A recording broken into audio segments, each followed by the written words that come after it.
I'm Video Game Hunter, and welcome to this Christmas holiday special review. This is a time of year I always look forward to.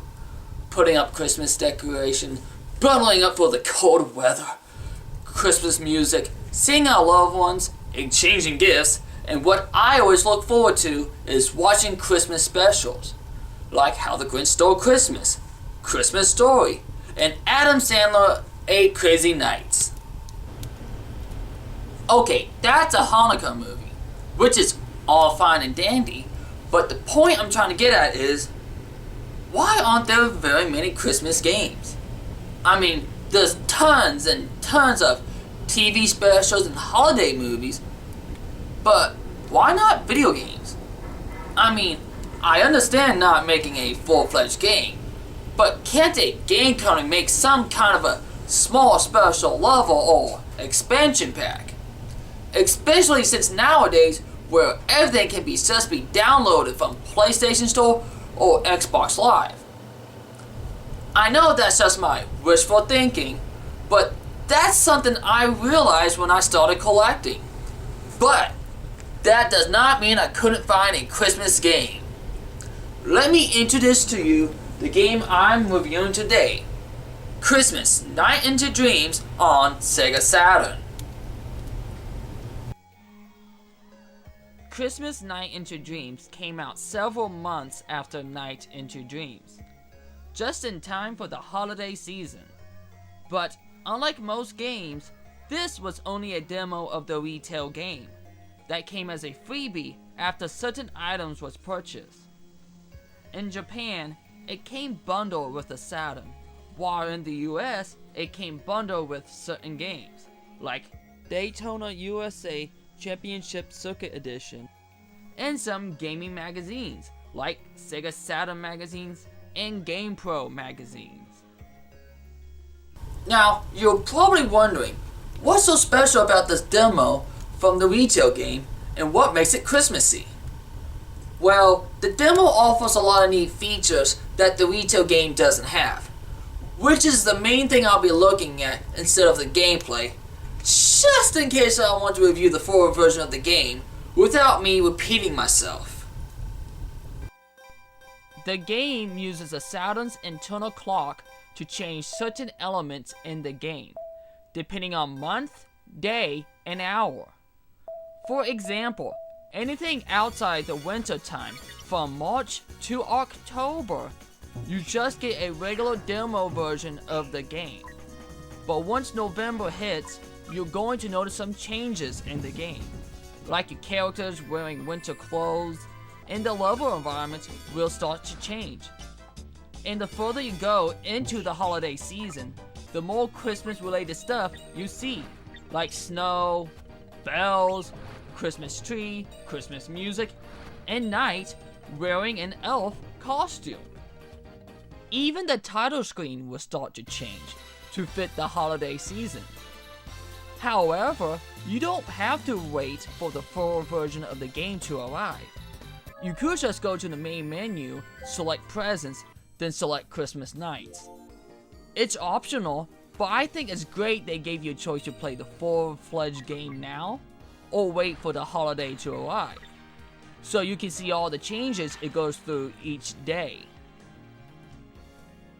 The level in this game is well, to tell you the truth, there's not much I can really say, since technically there's only one level in this game, and that's Spring Valley, which is of course from the retail game.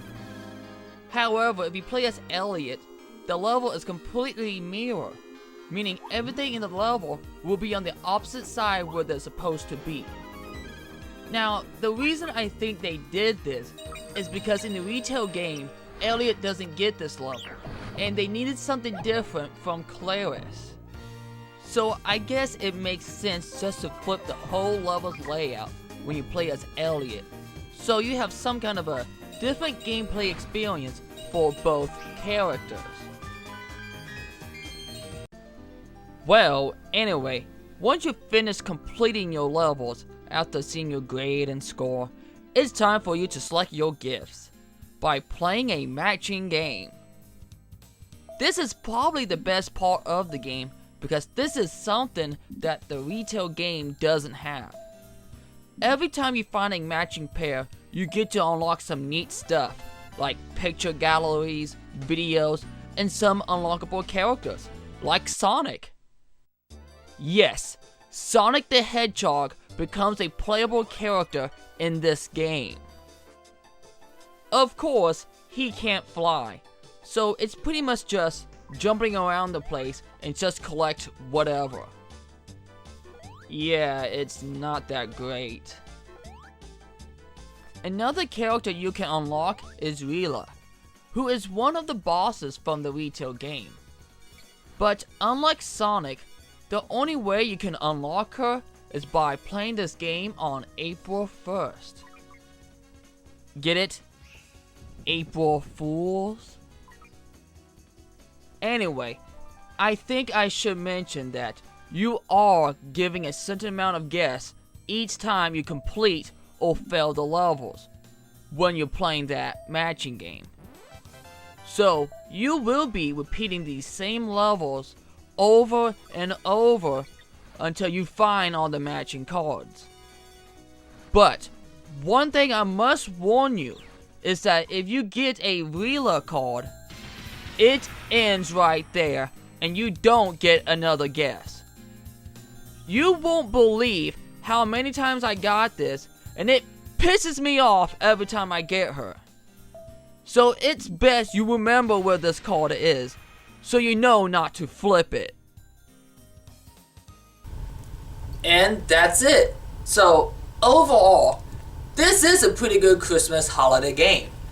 Even though I couldn't say much about it, since this is just a small sample of the retail game, but they add some neat content to this, which makes it well worth it to have in your collection, especially around the holiday season. And not only that, the music is actually freaking fantastic. And the best part is, you can actually rip all the songs from the game to your computer and play them on your media devices.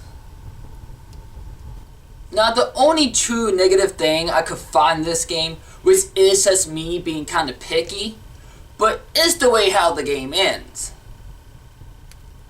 You see, the story goes like this. The whole town is celebrating the Christmas holiday, and our heroes, Clarice and Elliot, they decide to hang out.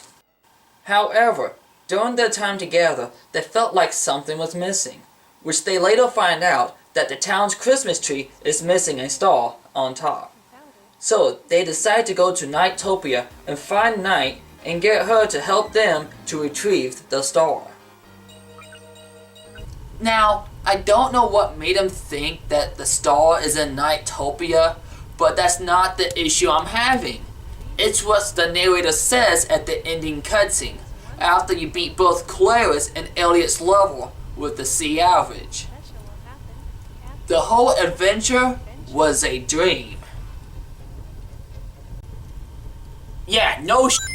Of course we know it was a dream. It's called Night into Dreams, not Night This Can't Be a Dream. But like I said, this is such a minor issue and it shouldn't ruin your gameplay experience. But come on! I hate games or whatever media that does this. It's like telling the character that your whole adventure was pointless because none of it was real. Except in this game, we already know that it was just a dream. But other than that, I totally recommend this game. Well, that's it for today. This is Video Game Hunter, wishing you a Merry Christmas, Happy Holidays, and until next time, goodbye. But first, let me open my present that I got from Santa. And whatever's inside this box, I'm going to review next.